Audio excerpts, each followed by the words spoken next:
Hey, what's going on? This is Malcolm, and I am bringing you another M3 gaming video.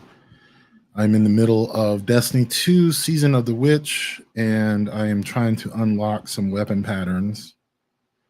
Um, really, all you can do is run around and kill shit, do different activities.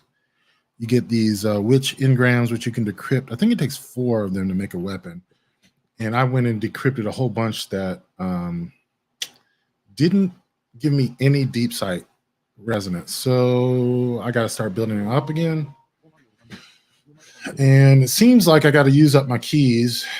So I'm going to go into Altars of Summoning on my Hunter. The thing I've been playing is this exotic. I just got it at the end of last season. In fact, I didn't even lock it because it's that new. But yeah, it gives you woven mail, which is the best thing about Strand. And it does it from your grapple. So I don't play grapple. I usually run either threadlings or shackle grenades. So it's definitely a different play style. I play where my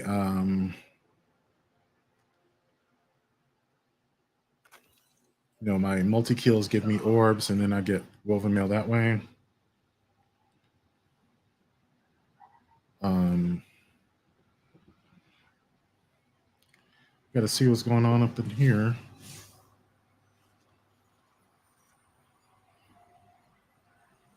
Okay, we got 3 players.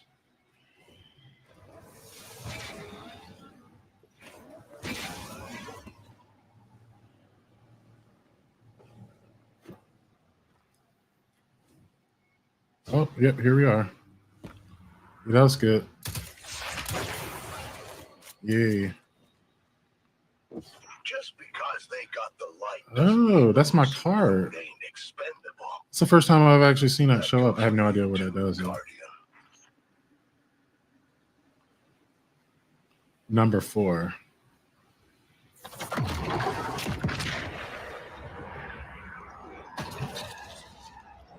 Let me go get out of the way.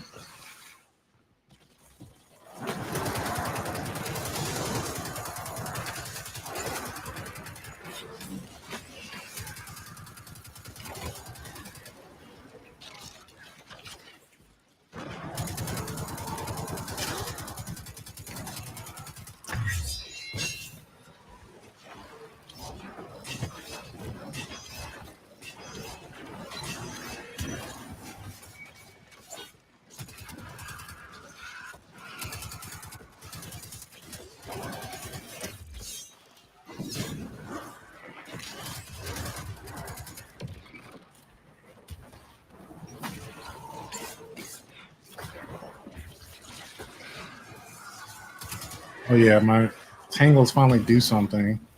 That's nice.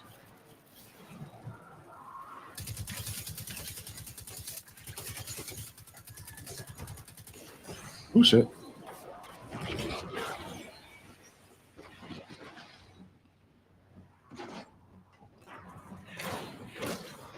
Yep, that was done.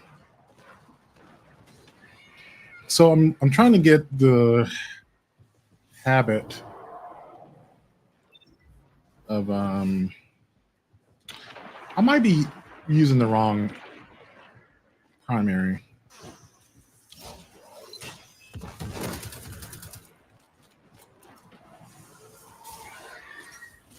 Got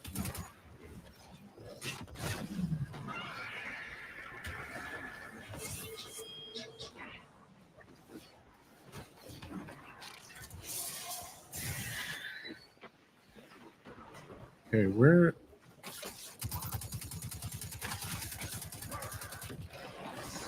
here we are.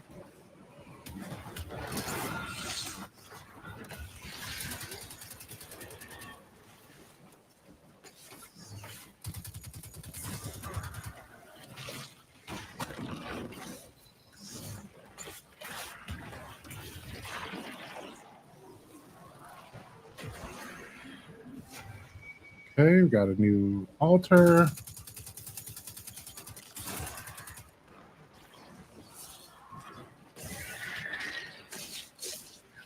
What the fuck? Okay.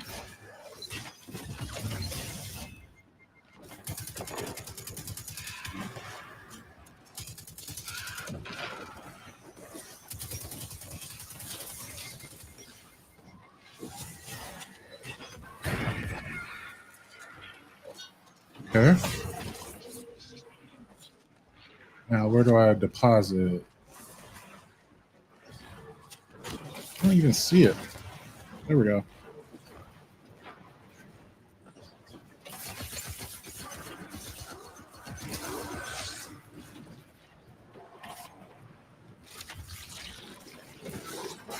Oh boy.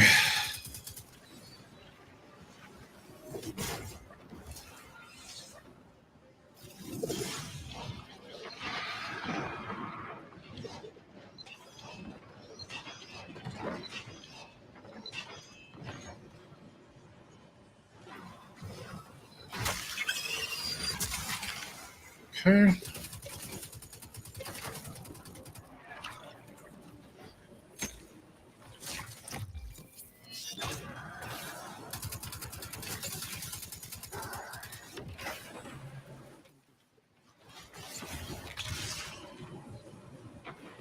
Okay.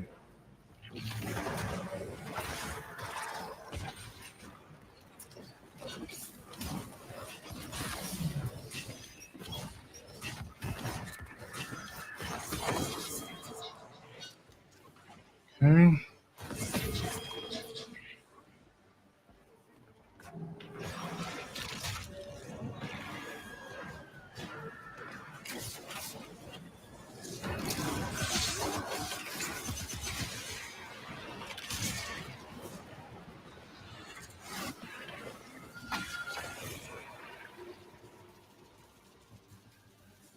Not every ritual will end in success, Guardian. All right. Stay the course and make another attempt. Gonna have to do basic bitch. Give me the basic bitch. I don't have a basic bitch one. Oh, there we go. Feeble offering. You people are feeble. Y'all can't do shit. Now, what do I have this time? I have a number 1. I don't know what that is. But.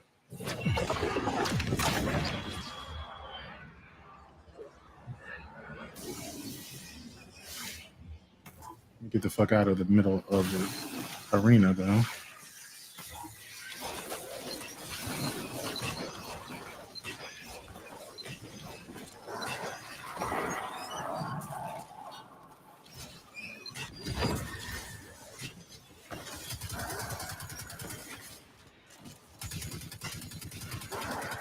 It's the arc crystals. They don't even know to melee the bitch. Come on.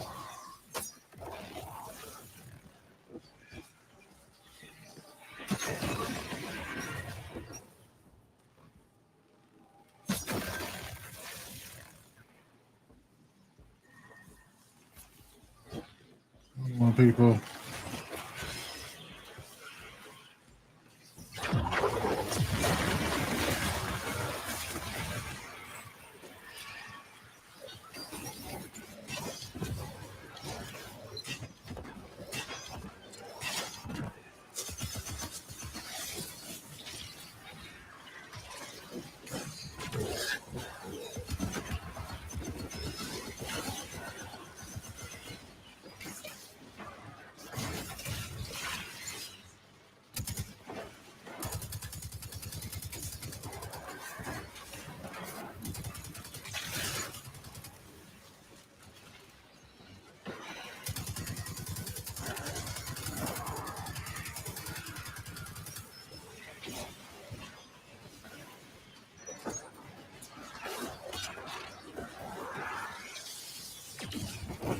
It didn't even reload my weapon. What the fuck? Oh, I didn't. I don't have that on anymore. Never mind. I should probably put that back on.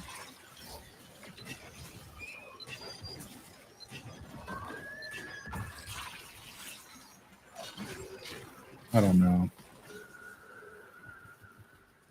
that deep. I've seen the boss killer subjects in all kinds of ways, but that was the most So I entertaining. like altars of summoning. It is like Blind Well It's from funny.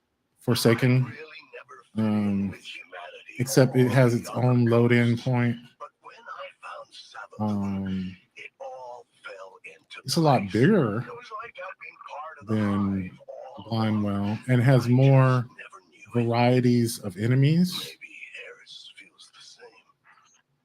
And I like that it's seasonal content. So that means there's a little bit of FOMO, but it, you know, like you may not see this after the end of the season, or you will actually. Yeah, they keep their old stuff now, but it won't be as relevant. And I guess that's expected. I mean, Blind Well hasn't been relevant for like 3 years now, so they would tie it into a bunch of like other content though, which I would be down for that in here. Like, give me feeble. Brace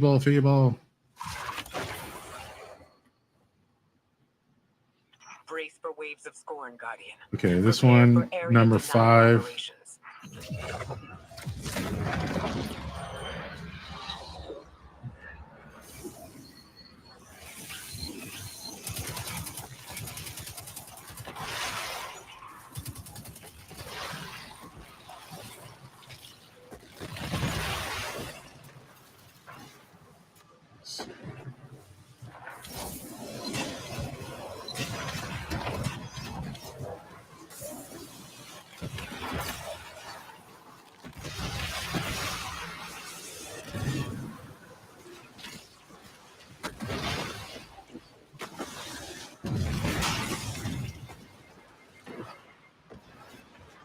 Okay.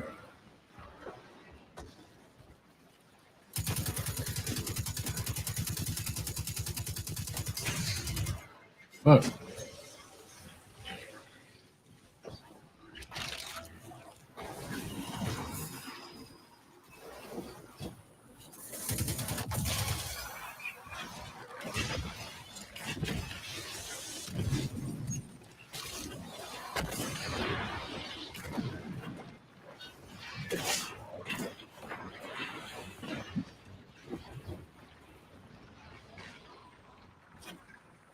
I don't know how I made that one out. That's the power of woven mail.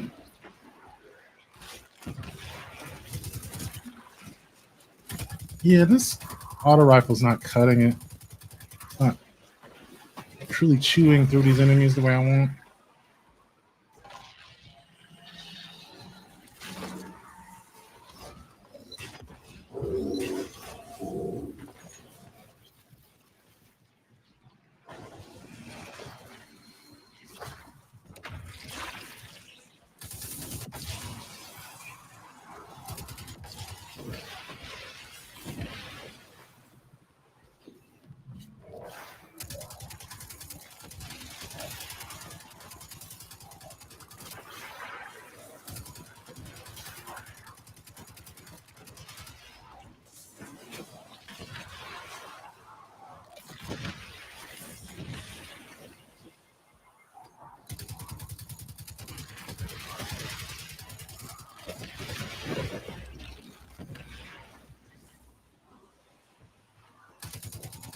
Goddamn exploders everywhere.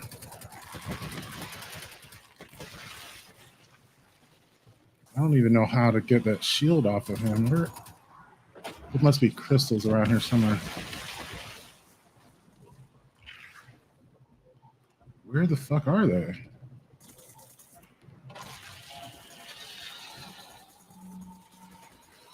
I don't see the crystals.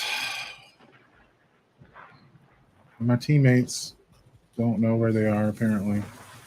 I kind of often depend on my teammates doing shit. This is a perfect example of where if you don't know what you're doing, you may end up with teammates who also don't know what they're doing, and you're all just screwed. That's what this looks like.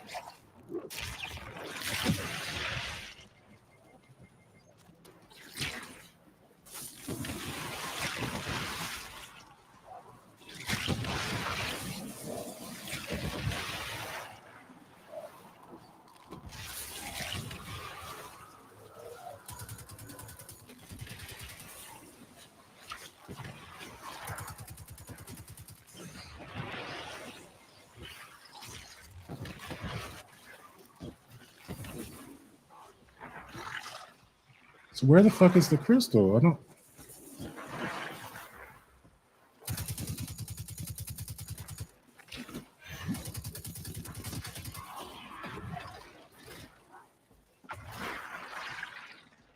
Wow. I think we're just gonna fail this.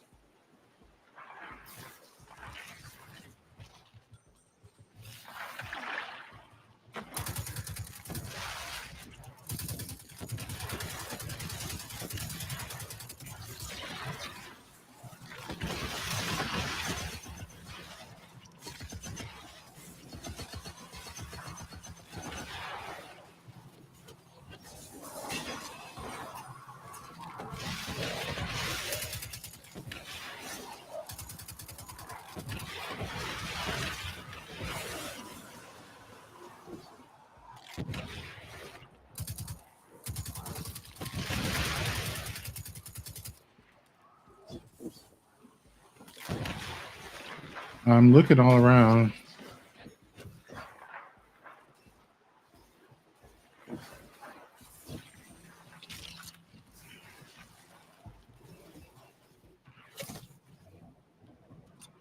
The fuck? Where is it?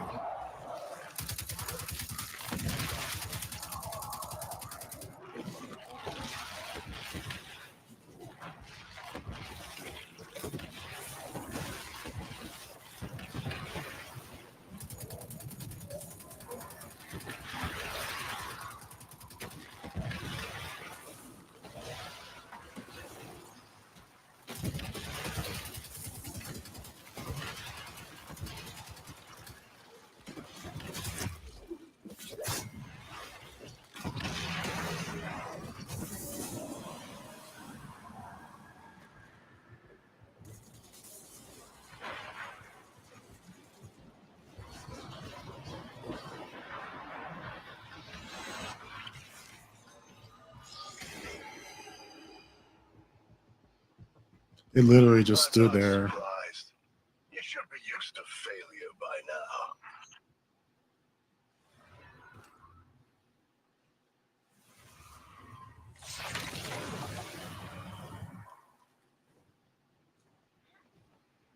God.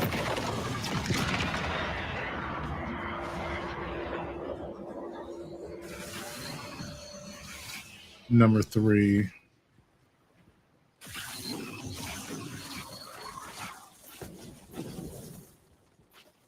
I'm starting to hate my teammates right now.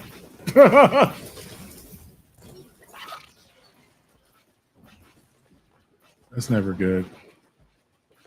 When they failed the first course and then they went for the hardest version. Why would you do that? You can't even do the easy one.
What the fuck?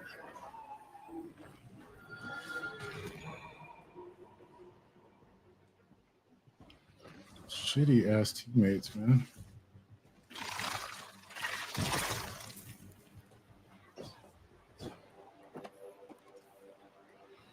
I guess everyone has to learn, but I'm still learning.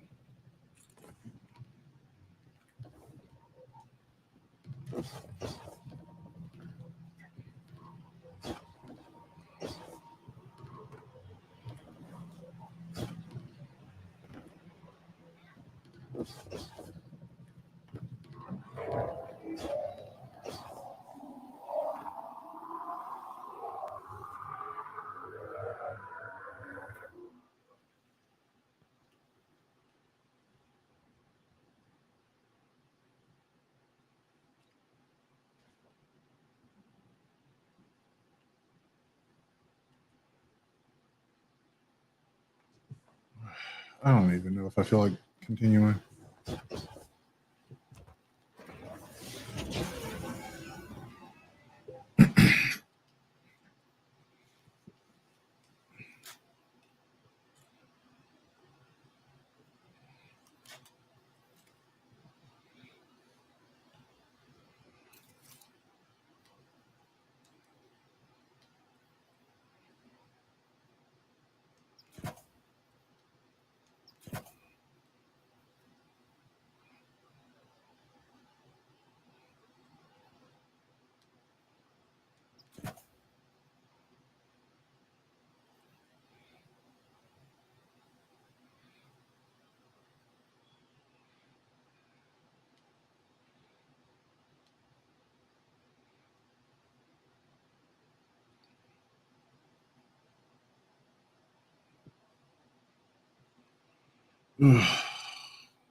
I swear to God, these guys are so shitty.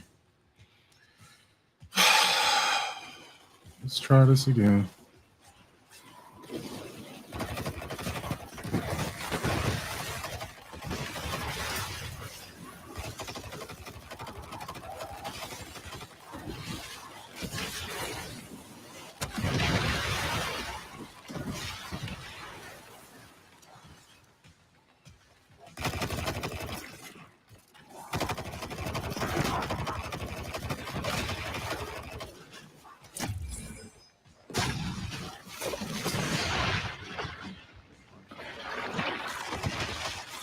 Good God.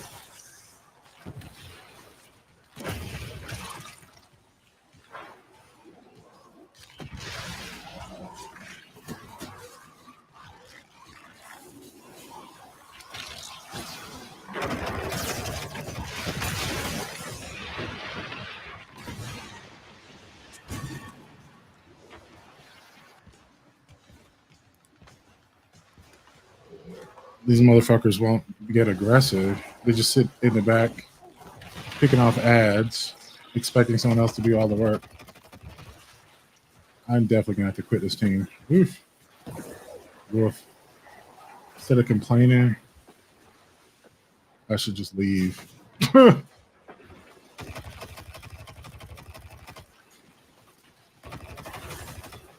give it one more shot. But at this point, it is my fault for not having left.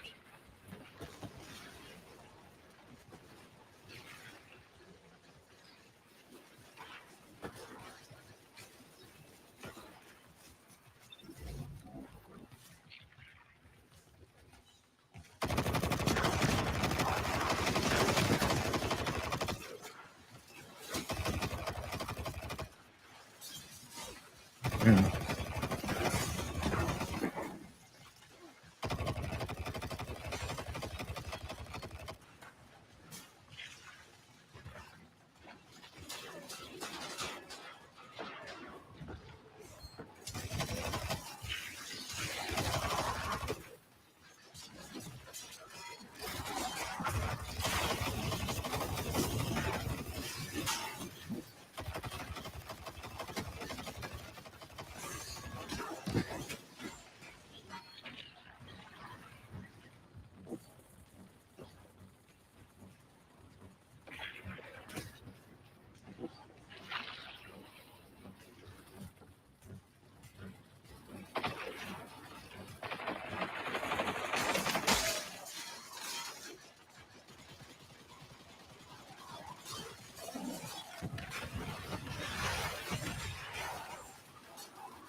So bad.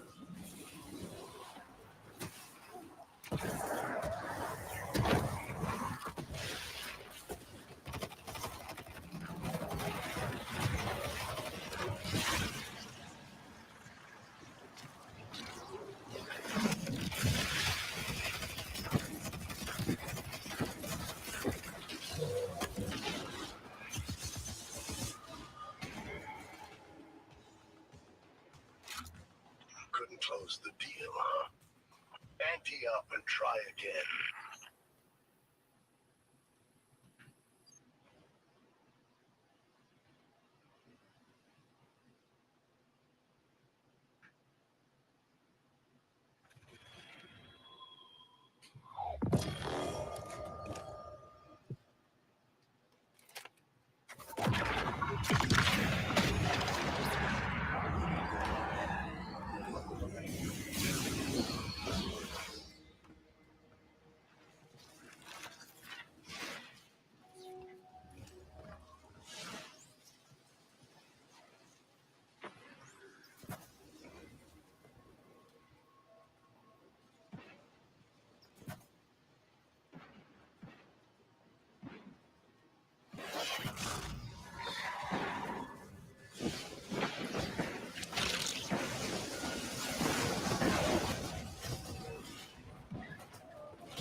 Man, I'm so bad at Hunter.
That was pretty easy.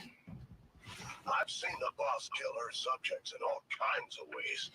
But Maybe they actually did a feeble offering that time. I swear. Remote scans indicate that the oubliette is larger than we thought. There must be more undiscovered chambers. of course, this is Savathun we're talking about. Even I haven't seen everything in here. Don't worry, you'll get where you need to go. After the boss makes you work for it.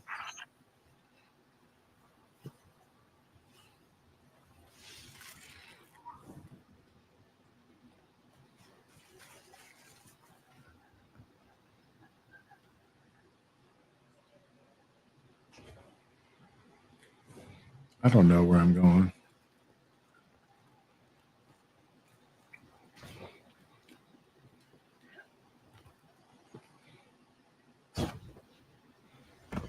Oh, there we go.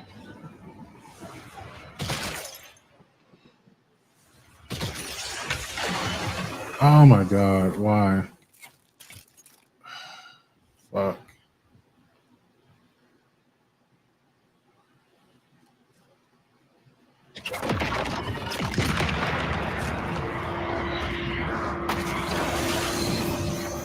I don't even think I have any cards left.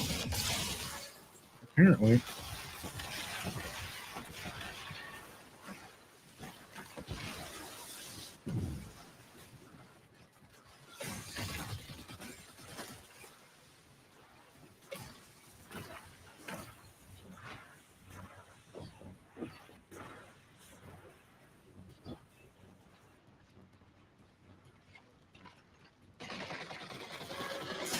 Wow.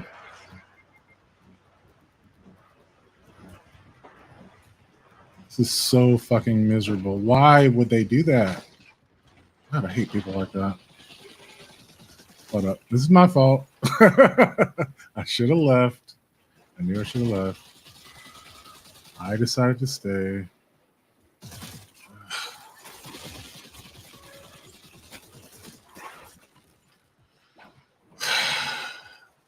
Me and my bad choices. Over optimistic. Trusting.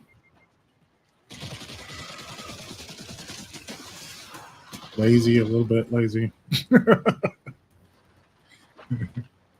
because I'd have to go into another menu, load again. That's the only reason I didn't do it, because I knew I need to leave. These people don't know what they're doing. But instead, I was like, oh, I could do this. Need a better loadout.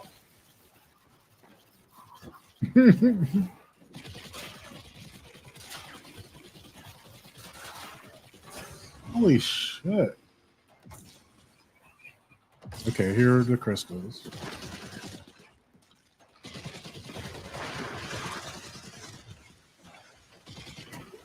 Wow. No one here to help, huh? Nope.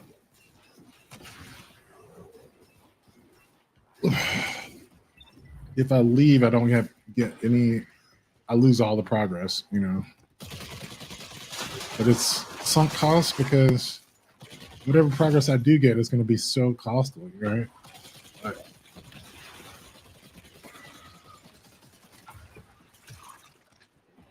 yeah, let me get the fuck out of here.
Okay.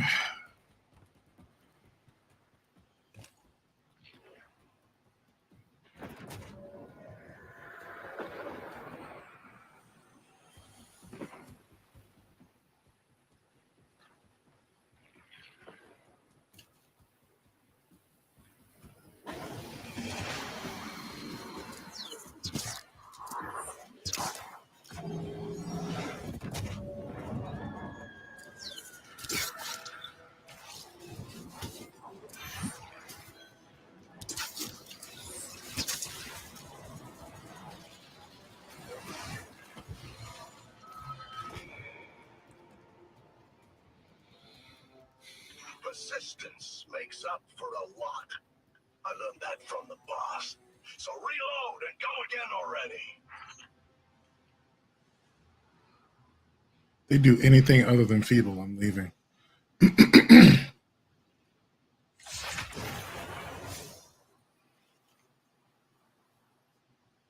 They are horrible. This is horrible. Ugh. It's totally wasted my time in there. I don't think you get any credit for failure. Ay. Ay caramba. Listen to a little bit of my book here.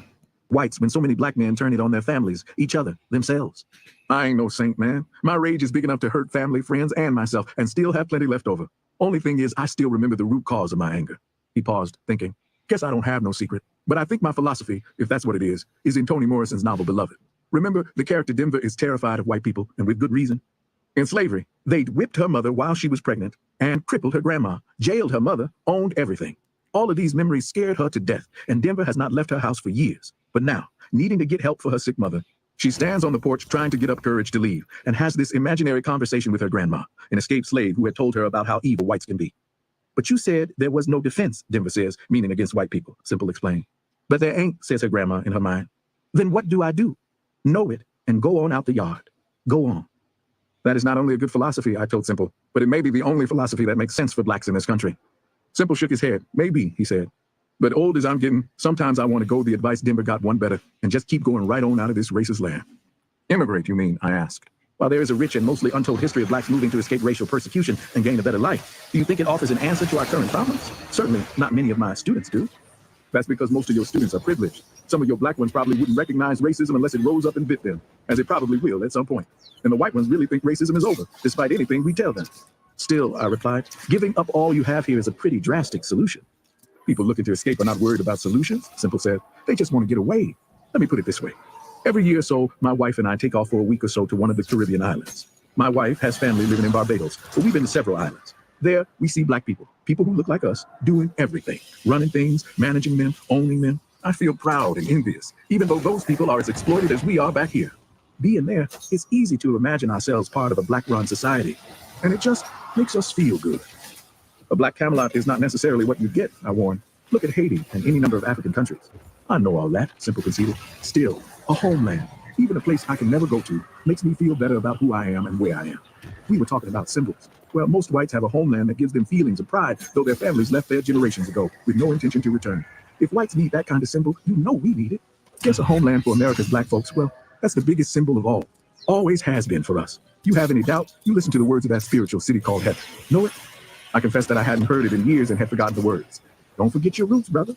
Simple admonished me as he reached the administration building where a group of people were waiting on the steps. His window was open and I could see their faces registering a mixture of bafflement and pleasure as Simple's rich tenor, reminiscent of Roland Hayes's, reached them. I am a poor pilgrim of sorrow. I'm tossed in this wide world alone. No hope have I for tomorrow. I've started to make heaven my home.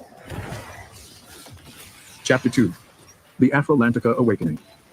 The idea of a black nation seems so far-fetched as to be ludicrous, but if you entertain it for a minute, even as an impossible dream, it should give you a feeling of wholeness and belonging you've never had and can never have as long as blacks have to live in a country where they are despised. Julius Lester. The first oceanographers to report unusual rumblings in the middle of the Atlantic Ocean, some 900 miles due east of South Carolina, speculated that some sort of landmass was rising up from the ocean bottom. Naturally, these reports were dismissed as the work of crazies, or worse, of publicity-seeking scientists. Even more outrageous, seeing these scientists further hypothesis that this landmass was the fabled Atlantis, a body of land the ancients accepted as real, Plato describing it as the lost continent of Atlantis. It was variously spelled Atlantis, Atalantica, or Atalantis. The legend of its existence and its strange disappearance persisted through the Middle Ages and even after the Renaissance. But gradually, people began to take seriously the message of the insistent churning that made a 100-mile area of the ocean impossible for even the most powerful ships to navigate. Night after night, for several months, Americans sat glued to their television screens to watch the underwater camera pictures of a huge mass rising slowly out of the ocean depths. Then, one evening, a vast body of land roared into view like an erupting volcano. For several weeks, the area was cloaked in boiling hot steam and impenetrable mist. When the air finally cleared, observers in high-flying planes saw a new land, complete with tall mountains that sheltered fertile valleys and rich plains already lush with vegetation. The new Atlantis was surrounded by beautiful beaches, punctuated by deep water harbors. From all indications, the land, roughly the size of the New England states, was uninhabited, though from afar you could see that fish filled its streams and animals in great abundance roamed its fields. Less picturesque, but of more interest to potential developers, scientific tests performed from planes and space satellites suggested that the Earth on this Atlantis contained substantial deposits of precious minerals, including gold and silver. The United States and several other countries wasted no time in dispatching delegations to claim the land or portions of it. Several skirmishes by well-armed expeditions indicated that major nations would bitterly contest ownership of the new Atlantis. Nature, however, proved a more serious barrier to occupying the land than did greed-motivated combat. The first explorers, an American force escorted by a heavily armed battle crew, landed by helicopter. They barely escaped with their lives. The crew members had a hard time breathing and managed to take off just as they were beginning to lose consciousness. The experience was sufficiently painful and scary that none of those who came out of it wanted to try a second time. Subsequent efforts by the United States, other major nations, and independent adventurers to land either by air or by water also failed. Even though the landing parties were equipped with spacesuits and breathing equipment that had sustained human life on the moon or hundreds of feet under the sea. On the new continent, the air pressure, estimated at twice the levels existing at the bottom of the sea, threatened human life. One survivor explained that it was like trying to breathe under the burdens of all the world, a description that was to take on a special social significance not initially apparent. What frustration! This exciting new landmass seemed to be aching for exploration and, of course, development.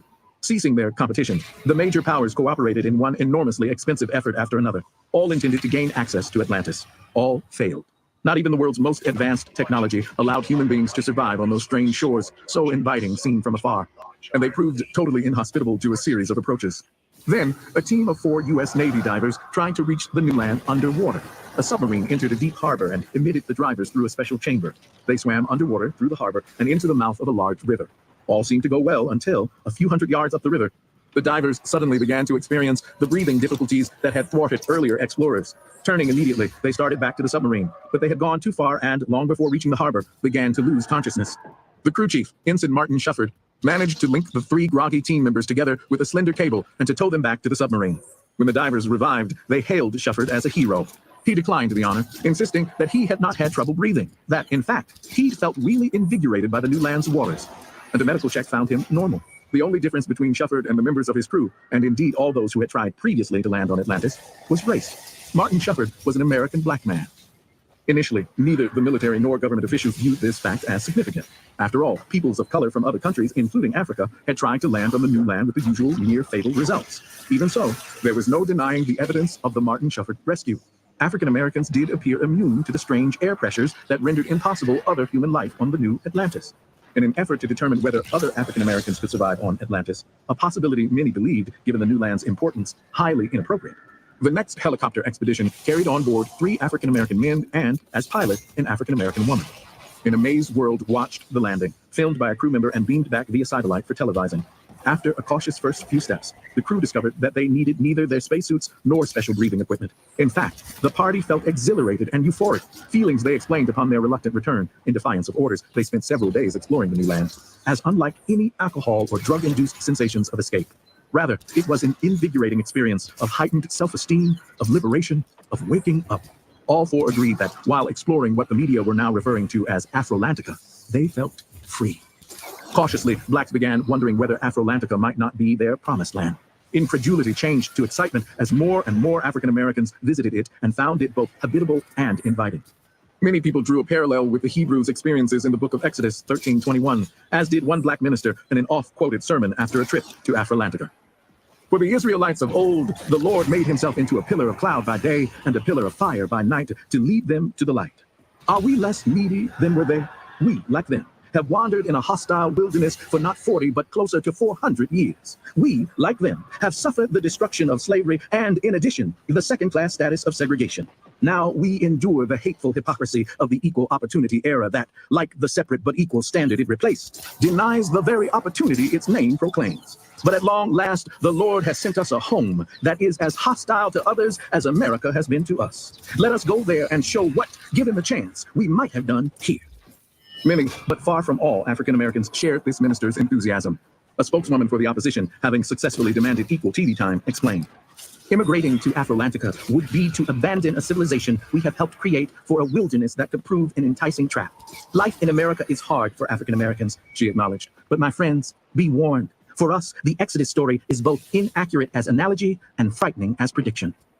First, it is inaccurate as a measure of our present condition. We are not slaves to any pharaoh. Second, the 40 years the Israelites wandered in the wilderness after leaving Egypt was a dire experience few of us would view as an acceptable substitute for life in America. We must not surrender the gains made through civil rights efforts. We must not relinquish the labor of the generations who came before us and for whom life was even harder than it is for us.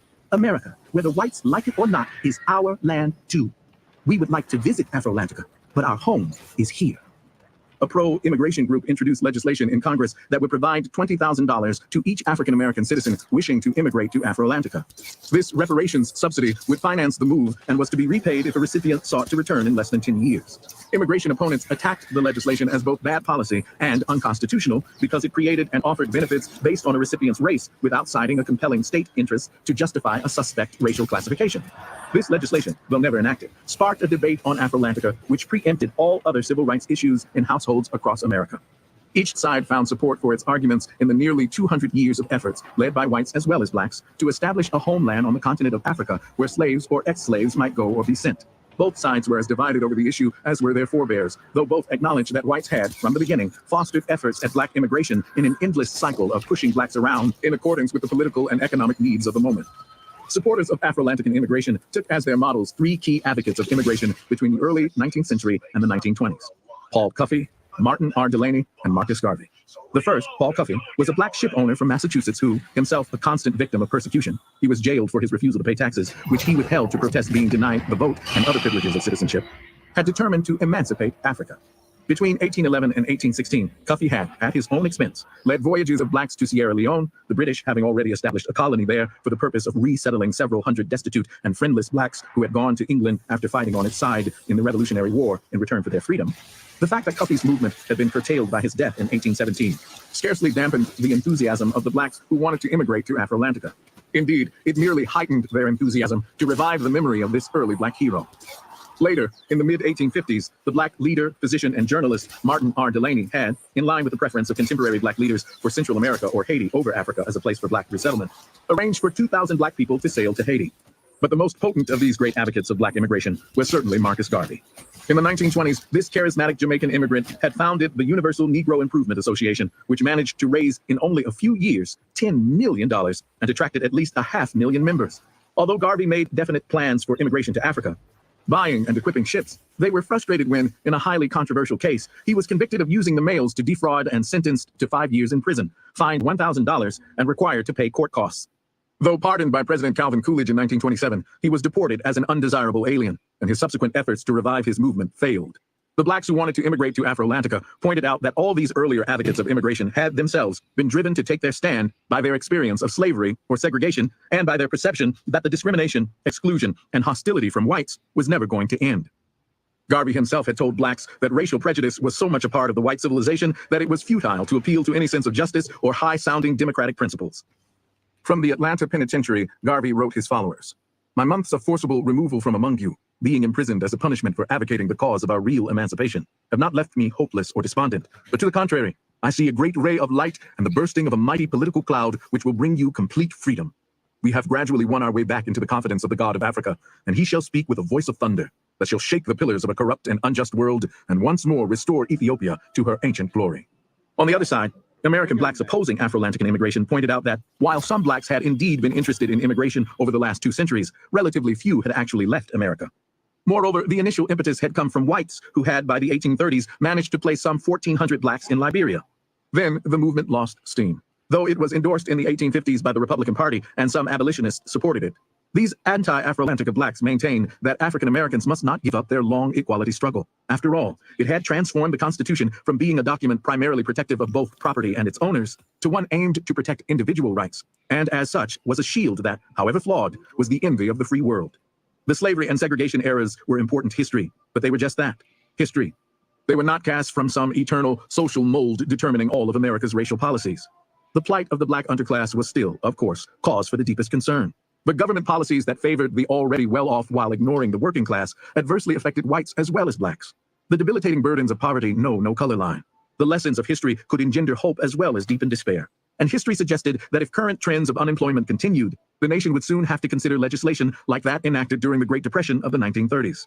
These new laws would ease, if not eliminate, poverty, improve education, and guarantee employment opportunities for all. Having worked so hard to bring about these reforms, African Americans would be foolish to leave the American table just as the long-awaited banquet was about to be served. In response, Afro-Atlantica immigration advocates asked whether the banquet would be entirely devoid of racial discrimination. Or would America, our country after all, one of the leaders said, continue to demand that whites sit at the head of the table and be served first, leaving blacks at the foot with such dregs as they could scrape up. Then these pro-immigration blacks moved forward their big gun, Abraham Lincoln. They noted the historian John Hope Franklin's comment that Negro colonization seemed almost as important to Lincoln as emancipation. Down to the end of the war, Lincoln held out hope for colonizing at least some of the Negroes who were being set free. In an 1862 bill that sought to emancipate slaves in the District of Columbia, Lincoln included a provision of $100,000 for the voluntary immigration to Haiti and Liberia of former slaves. The bill was eventually enacted.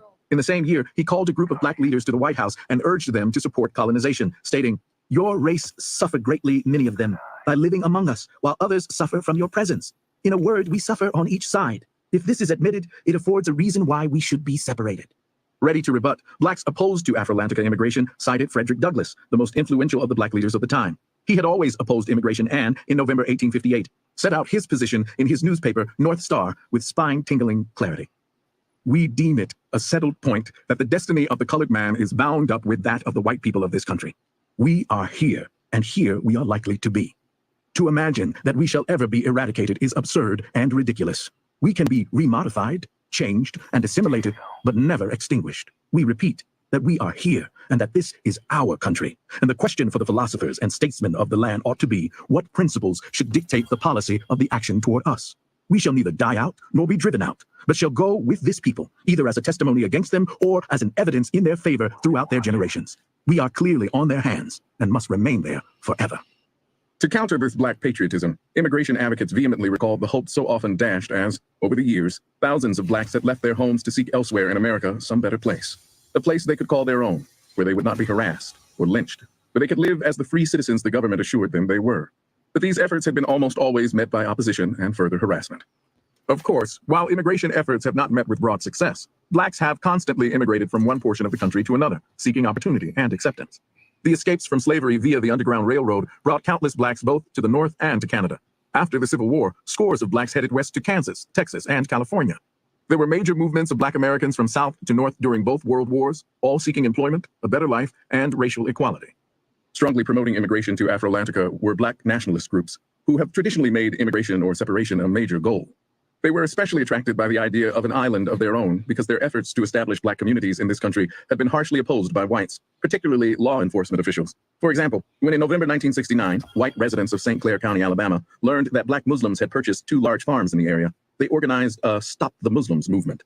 Almost immediately, Muslim members were subjected to criminal prosecution on various charges: trespass, failure to register as a Muslim, acting as agent for an unlicensed foreign corporation, and permitting livestock to run at large. Whites filed a civil suit for $500,000 against the Muslims, charging aggravated trespass and infringement upon use of land. The Muslims challenged these actions in a federal suit and obtained partial relief from a 3-judge federal court. The court both invalidated the Alabama statute requiring registration of communists, Nazis, Muslims, and members of Communist Front organizations, and halted the criminal prosecutions, except for the charge of permitting livestock to run at large, finding that the Muslims had failed to show that this charge was used to discourage assertion of their First Amendment rights. The court also refused to enjoin the $500,000 damages action, though it acknowledged that the suit had a chilling effect on the plaintiff's freedom of association rights. The black Muslims later decided to sell their farm after almost 1/3 of their 300 head of cattle had been poisoned or shot. The white man who had originally sold the land to the Muslims also suffered. His business was burned, acid was poured on his car, and his life was threatened. The Ku Klux Klan bought land surrounding the Muslim farm to keep an eye on things. Thoroughly discouraged, the Muslims said they would sell their farm even to the Klan. Thus the debate raged on, as each side marshaled something out of history or experience to support its point of view. After some months, many outspoken blacks were quite ready to immigrate, but most were not. Whether ready to go or determined to stay, clearly all black people felt good about the opportunity. Blacks' enslaved forebears had, after learning of Emancipation Proclamation, gained the courage to leave their masters' plantations. Now, the very idea of a continent emerged from the ocean and habitable only by black Americans awakened black pride, a term not much heard during the 1980s and 1990s. Self-esteem blossomed in the reflected glow of their Afro-Atlantica option and snuffed out both the manifest as well as the latent tendency toward self-deprecation that is unavoidably instilled in people subordinated by outside forces. While black people pondered, white Americans, contrary to their attitudes to black immigration in earlier decades, grew increasingly troubled by the blacks' new confidence. Some whites thought it arrogant, others uppity. All were unnerved by it. The linking of Afro-Atlantica and freedom for African Americans, coming as new racial oppression swept the country in the mid-1990s, heightened racial tensions. Televised reports showing American blacks able to function normally on the rich new land sparked racial clashes and several attacks by white hoodlums on black communities. A man arrested at the scene of a race riot spoke for all hostile whites. "Damn, it ain't right. The niggers got sports and pop music all tied up. Now this. It's more than this God-fearing, America-loving white man can take." More sophisticated, though hardly less envious opinions were common in the press, in opinion polls, and on call-in talk shows. Black people were not surprised at the hostile reaction. As with so much else, one black leader observed, "We are treated as aliens in our own country. Rather than view our ability to survive on the new land as a major victory for America, whites see it as a loss for them and a dangerous advantage for us." Some conservatives feared Afro-Atlantica could become another Cuba, insulated from American expansionism and, worse, beyond its power. Afro-Atlantica, they warned, could serve as a rallying incentive for other third world peoples who might conclude that white influence, rather than colored incompetence, was responsible for their poverty and powerlessness. Even without Afro-Atlantica's insulating atmosphere, the long subjugated colored peoples of Asia, Africa, and South America might rise up against the United States' tendency to subvert governments and exploit indigenous people, and against its economic domination that has proven as oppressive as the political colonialism it replaced. Before long, Afro-Atlantica became a national obsession. Government officials hinted ominously about a dire plot to undermine world stability, economic security, and the American way of life. As a first defense, the government launched a quiet search for black leaders or academics who would support the conspiracy theory and condemn the immigration movement as subversive. Surprisingly, none could be found, though the undercover agents offered the usual rewards of money and prestige. In the past, such rewards had proven adequate to attract those members of the race all too ready to please whites, regardless of the adverse consequences for blacks. In the meantime, a large group of blacks decided to put an end to discussion and turned their energies to planning for immigration. In this, they were inspired by the words of Bishop Henry M. Turner, the leader of a black immigration movement around the turn of the century. "We were born here, raised here, fought, bled, and died here, and have 1,000 times more right here than hundreds of thousands of those who helped to snub, proscribe, and persecute us. And that is one of the reasons I almost despise the land of my birth." These blacks pooled their resources to obtain transportation and equipment needed to sustain life and build new communities in the new land. The Afro-Atlantica immigration programs, like the Jewish movements to support Israel, gained the support of even blacks who did not wish to move there. The uniformity of this support served to heighten the fears of many whites that the new continent posed both a political and an economic threat. Together, government and corporate institutions erected innumerable barriers in the paths of blacks seeking to leave the country. Visas were not available, of course, and immigration officials warned that since Afro-Atlantica did not exist as a governmental entity, blacks moving there might sacrifice both their citizenship and their entitlement to return to America, even to visit relatives and friends. Soon, these pro-immigration leaders found themselves facing an array of civil suits and criminal charges. Remembering how Marcus Garvey had been similarly hounded, blacks determined that his experience would not be repeated. They fought the anti-immigration policies with protests and boycotts. Unlike the Israelites of ancient Egypt before the first Passover, black people during this period did not rely on one leader or seek deliverance through one organization. Rather, they worked together in communities. "There is," one black woman observed, "something of Moses within each of us that we must offer as a service, as a living sacrifice to those like ourselves." And out of this miracle of cooperative effort was organized and implemented the Afro-Atlantica Armada, 1,000 ships of every size and description, loaded with the first wave of several 100,000 black settlers. It set out for Afro-Atlantica early on one sunny 4th of July morning. They never made it. Within hours of their departure, they received weather reports of severe disturbances in the ocean around Afro-Atlantica. The island that had stood for a year in clear sunlight, a beacon of hope to long-besieged blacks, was, for the first time since its emergence, enveloped in a thick mist. The immigrants pressed on, hoping they would not have to land in bad weather. Worrying also because radar and sonar measurements strongly indicated that whatever process had raised the lost continent was reversing itself. Then the mist rose. The sight that met the eyes of the blacks on the emergent armada was amazing, terrifying. Afro-Atlantica was sinking back into the ocean whence it had arisen. The blacks on the ships knew they were witnessing the greatest natural spectacle in world history. My God, what's happening? Was the universal question.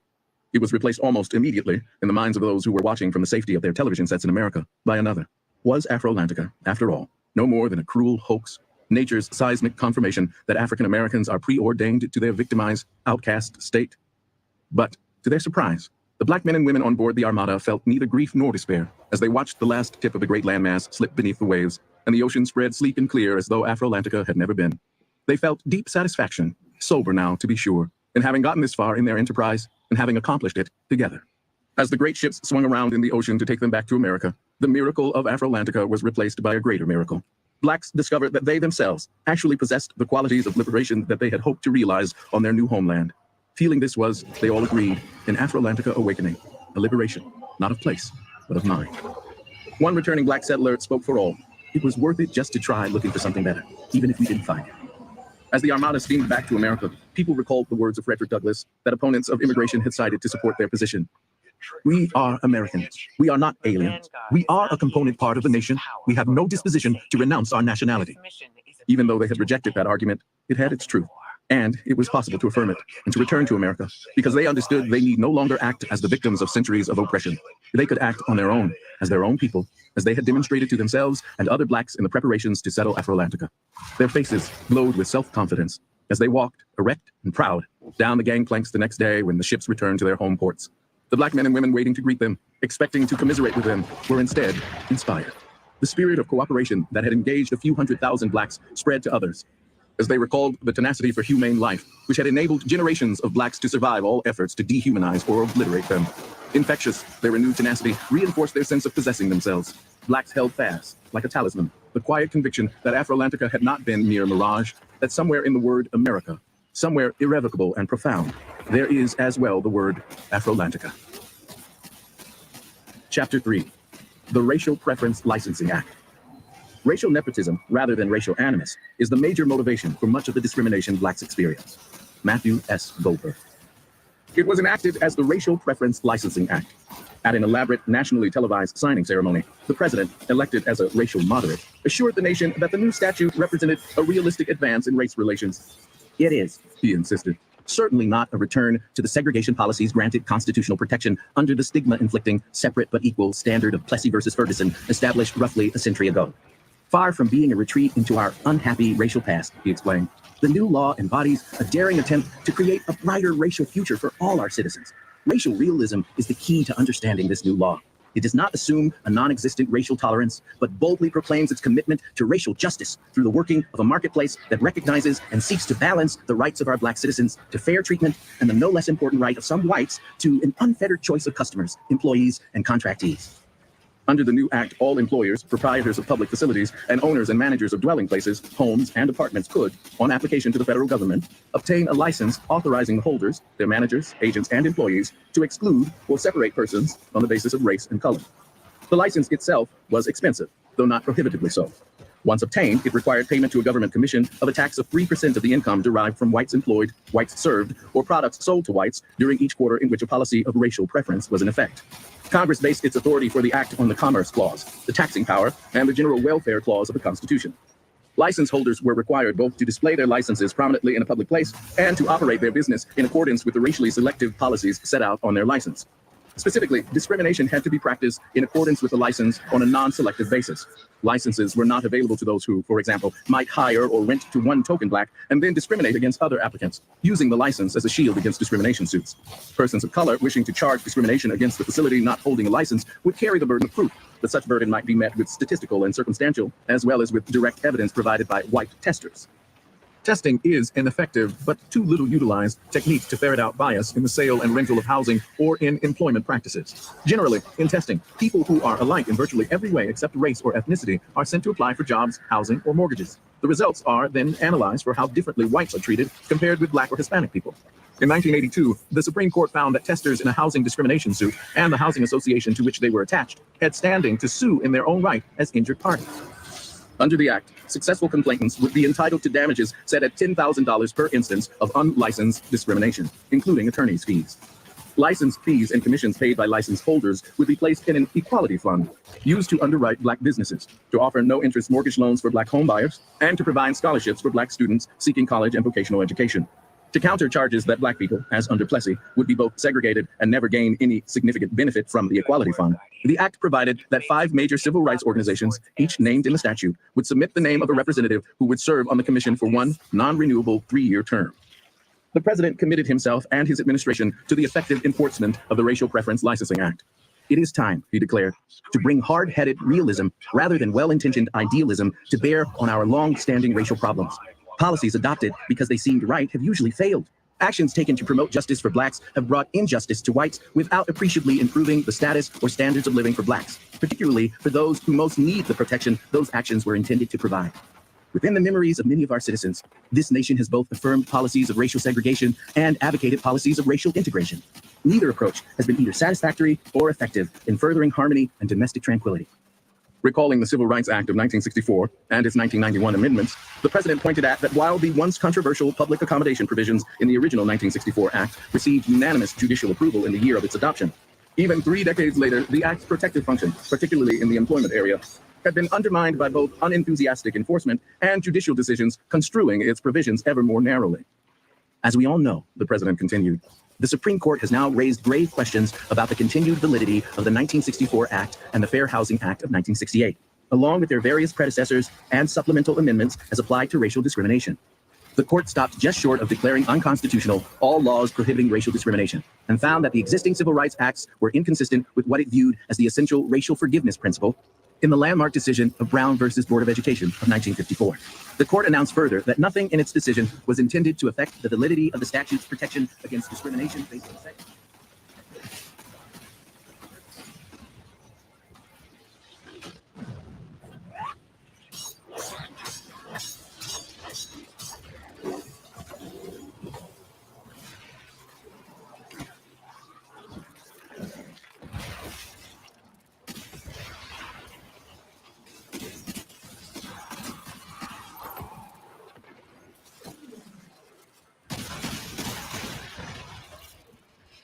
It's really interesting. Afrolantica.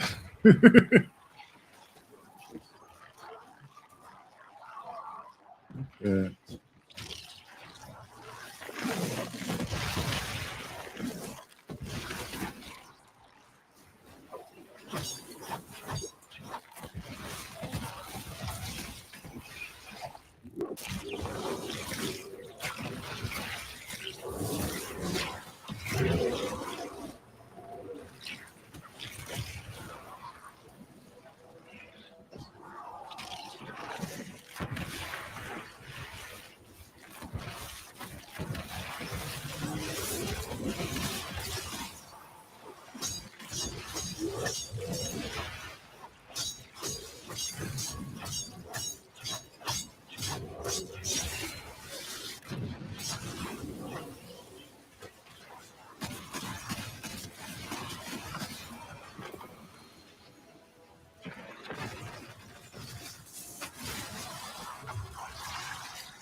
Ooh.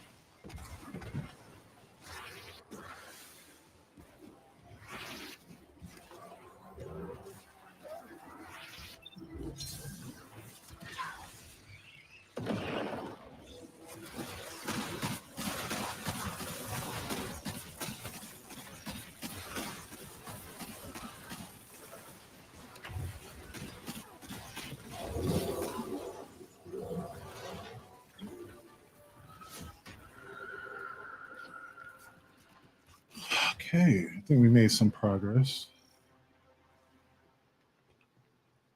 Oh my God. Okay. Not enough. Remote scans indicate that the oubliette is larger than we thought. There must be more undiscovered chambers. Of course. This is Savathun we're talking about. Even I haven't seen everything in here. Don't worry, you'll get where you need to go. After the boss makes you work for it.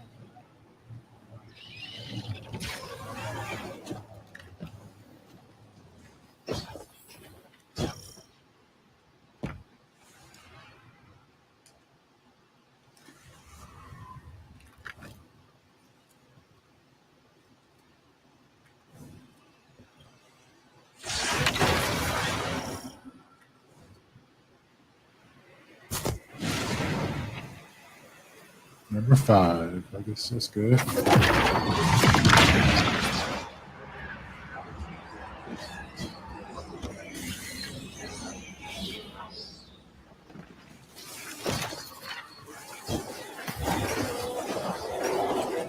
Oh boy. It's the Dark Crystal one.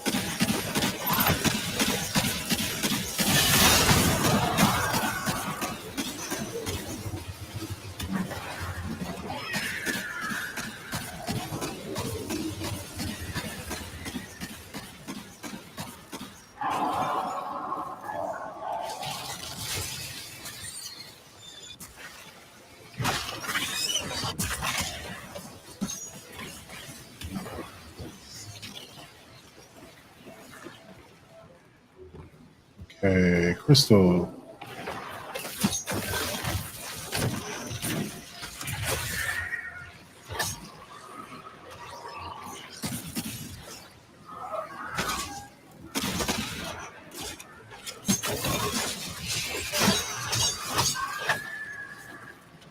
Hmm?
Good work, Guardian.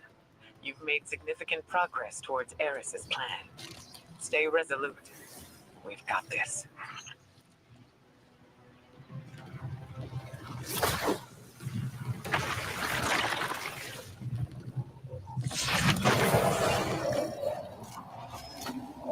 The Lucent Brood are still getting used to their life. How about you give them a personal tutorial?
I guess we got that one. I don't even know. They didn't say any losing sounds. We're really close to the reward. Pray to God they do an easy one. Come on. I need to do it myself.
Hide unto the sorrow About time I get a reward. shall forestall my vengeance.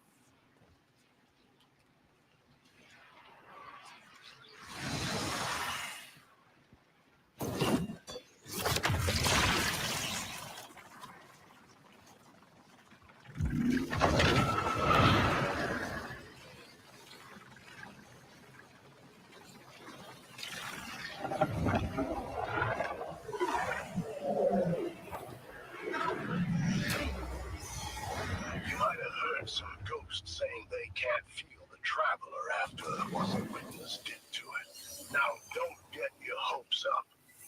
I can still sense it. But something's changed. Look, I know the hive. I know death when I feel it. And this doesn't feel like death. This is more like desperation. So Tension. I did a little morning stream. We will be talking. I told you not to I'm get pretty your sure hopes up. Ahsoka or whatever has captured the imagination of Vaughn. I think he does a great job on his show, and I'm glad to be able to join them again. Um, yeah, I'm gonna take a break, and I will catch you in the next one. Peace.